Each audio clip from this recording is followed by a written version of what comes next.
The World Food Programme, WFP, lauded the declaration of the Ethiopian government Humanitarian Truce, which has brought about a practical change to facilitate smooth flow of relief supply.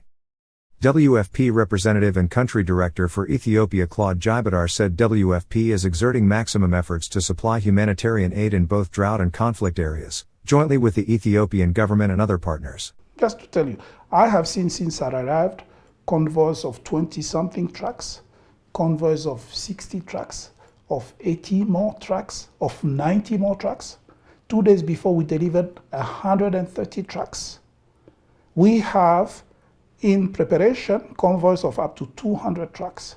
So things are improving. It is to be recalled that over the weeks, the National Disaster Risk Management Commission stated that heavy trucks convoy departed from Samara, Afar, comprised 42 WFP trucks, 1456.7 MT, 13 CRS trucks, 532 MT, 12 LC/partners, 435 MT, and 6 fuel tankers. The country director noted that the humanitarian truce declared by the government of Ethiopia hugely helped WFP to manage, deliver and distribute relief supplies, particularly in the conflict-affected areas.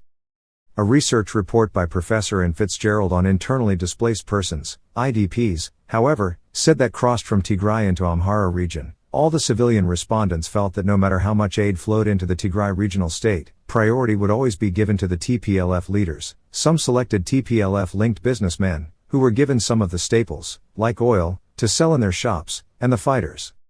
When asked whether the humanitarian organizations working in Tigray would challenge this form of aid distribution, all the respondents explained that these organizations had no voice in aid distribution. Instead, aid was all handed over to the TPLF leaders, the researcher revealed.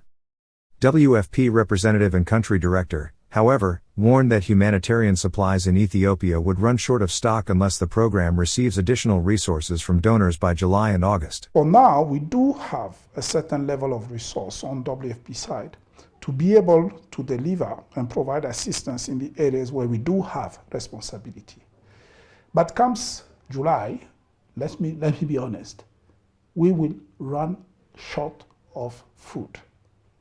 July, August is going to be tough if we don't receive additional resources. There has been serious humanitarian situation with more than 20 million people affected by food insecurity in the country, he pointed out. In the conflict-affected areas of the northern part of the country, about 13 million people have been severely affected and some 7.2 million people have been hit by drought in the southern part of the country. The director stressed that as the size of the needy population is steadily increasing, donor countries need to double their contributions for timely assistance. I think we have probably not seen such high numbers of people food insecure in Ethiopia, ever. The numbers have been growing exponentially over the last few years. So of course, there is a very, very serious concern that if we cannot bend that trend, the numbers will continue growing. So that's our major concern.